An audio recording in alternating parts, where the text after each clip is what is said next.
Okay, so thank y'all for coming back to the channel where we talk about faith, fitness, finance, you, and relationships. And I want to give y'all a comment update. So y'all know I've been laid off as of September 16th, 2025. The first 2 months they paid me for and then got my severance packet. So I really started applying for jobs within the last month, give or take. Now, in this process, applying for a job is a job in itself, as I spoke about in my last video. And I want to give y'all a new update of what's going on with me right now. So I did just take an interview with one of the big three banks. I'm gonna say the big three banks, and I just landed a position. Now it's gonna be pros and cons, but no matter what the pros and cons, I'm still happy that I navigated through the system and actually got a job out the process. Now, within the 30 days, I applied for a good amount. I would say, let's go with the number 20. I didn't get no other feedback than I had one interview, and that was the one I just got hired with. It's a struggle out there. So it's like, and the struggle was for me is actually what I actually want to do. Do I want to stay in the same field, stay with something familiar? Do I want to stretch my range to a higher position? So that's what I was fighting with the whole time. And sometimes I'm at the computer and I'm trying to navigate on Indeed or what searches I'm trying to look for, or just going with the search that they actually give recommend to you. So I was doing all of the above. So the position I did get hired from, the interview went pretty good, and I felt that she was gonna hire me. I felt like the energy, sometimes when you're doing them interviews and you connecting and everything going smooth, I walked out of there. I said, okay, maybe because I'm a confident person too, you should feel like the person could go reach back out to you and say, okay, you got the position. The the the the hardest thing is applying for these jobs and actually getting to the interview portion. I think once you get to the interview portion, now you can sell yourself. You can sell yourself on your characteristic. You can sell yourself on your personality. You can sell yourself on your experiments, and then you gotta make them visualize you working with them as a supervisor, manager, whatever case may be. You want to make them visualize them working alongside of you. So I try to bring in them dynamics when I'm doing interviews. So it did work. And the position is going to be a relationship banker. Now, as y'all know, with the last bank I actually worked with for the last 9 years, I was with one of the big three banks for 9 years, and I did climb up the ladder at that bank. I went from a teller lead. I did 14 years in the Navy. My first job out the military was the bank, and I started as a part-time teller. Then I moved up to a lead teller, banker.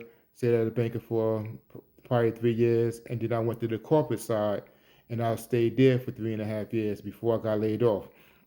So fast forward to now, the position is going to be relationship banker with the intent to get a license. So I have to get this license within 6 months of being in the position. Now I'm going to tell y'all the pros and cons. Either way, I'm grateful. I'm about to celebrate, get me a meal, have me a drink, and just be grateful of me finding a job, because the goal was to find a job. And I want to say, when you make your goals, don't move the goalposts and you get what you want. Now you're saying, oh, it's not enough. Oh, the hours. Oh, this, that, the third. No, celebrate. Your goal was this. When you accomplish that goal, celebrate that goal. Pat yourself on the back. Applaud your effort and energy, and that you got to that place that you said you wanted to be at. Because sometimes people look past it once they get it, and they're not happy for the current situation they're at. Okay, so that's my little spill right there. But so it's a relationship banker. So now I did do a banker, but I was never a licensed banker. So this was the intent to be a licensed banker. Now the pros and cons of it. Now, my last position, I was in the corporate, so I was getting paid way more. I was up to, I'm not ashamed of saying with my amount is. Some people don't like to talk about they how much they get paid hourly, yearly. I don't know. I don't see. I like to spread information out, and at least you know what's the baseline is. I told y'all my baseline for all my positions what I did have with that bank before. So the pros and cons. So my last corporate position, I was getting paid 76K a year, but then you get an incentive bonus at the end of the year, the beginning of the year, the end of the year for like almost 12.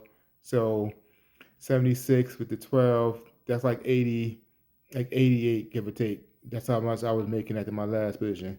Now, this new position, because it's back inside a branch and in the banker, and I don't have my license, it's with the intent to get a license. So the starting pay here is going to be $25 an hour, and that's going to equal out to 52,000. Now, I would get the incentive plan for 12,000 that would lead it up to 64,000 a year, and but I have to get this license, and then you could get the incentives as you go along and position yourself from that point. So that's my thing now. I have to. I feel the pro is trying to get my license.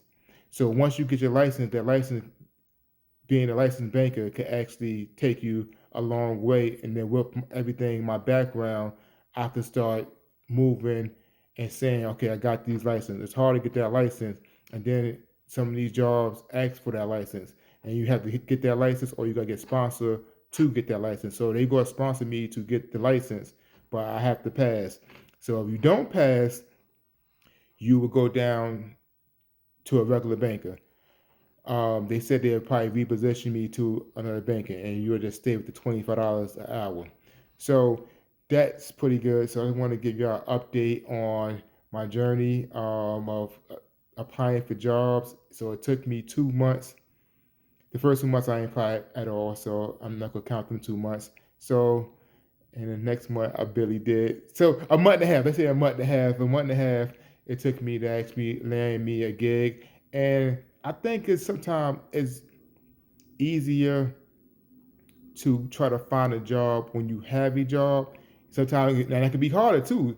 It's pros and cons of that too, because sometimes you get so relaxed in your job and you got your outside life going from your household, coming going to work, from work.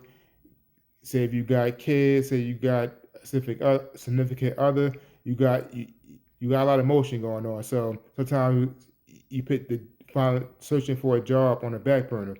Now, when you don't have a job, it's switched. It's like, okay, now you're thinking, so what did I want to apply for? What do I want to do? Stay familiar with what I was used to doing. But then if his income is low, you taking any and everything. First thing come, you taking because you can't hold out for too long. Now, when you got a job, you can hold out. If they're not paying what you making, you will say, okay, you could step past it. But you could play the waiting game longer because you got a current situation. So that's what I'm planning on doing. I want to see. First of all, I'm gonna really try to get this license because I think the license is going to boost my portfolio and my resume and give me that edge. So when I do start applying for other positions, but I like being a banker. When I was in being a banker, I'm a people's person, so it's like my last position was like more of emails only and do everything like self-paced for the most part. But I don't want to hold y'all for too long. I'm trying to think of all the things I could talk about. So basically, it took me like a month and a half to find a new gig. I was laid off on September 16th, and they got the 2 months for free, then got the severance pay, uh, and that lead me to now. So I just want to give y'all this kindly update. I'm keeping y'all in my world, keeping y'all in my in my space, and I like to try to be transparent with y'all on this channel. So there you go. I'm about to celebrate, get me a meal, and enjoy the rest of the day.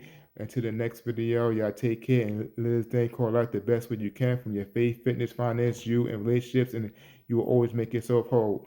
And remember, while you looking for your jobs, and you got laid off, it's not your fault. Stay strong, stay positive, don't be negative. Just keep on grinding, keep on moving, keep on applying, because it's definitely gonna come.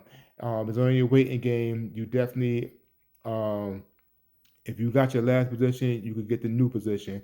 You get a higher position. So I don't want you to be feeling defeated. So make sure you're not beating yourself down. Just stay with a positive mind, stay with a structure, stay organized, and stay with a plan. Follow that plan to the T. If you say you go sit down at that computer for 1 hour a day, make sure you stay into that 1 hour a day. If you go stay 2 hours a day, stay at the computer 2 hours a day. Because once you be consistent and you organize and strategize a plan and put that plan in action, there's no stopping you. Then once you get to the interview, it's you selling yourself and who the best sell you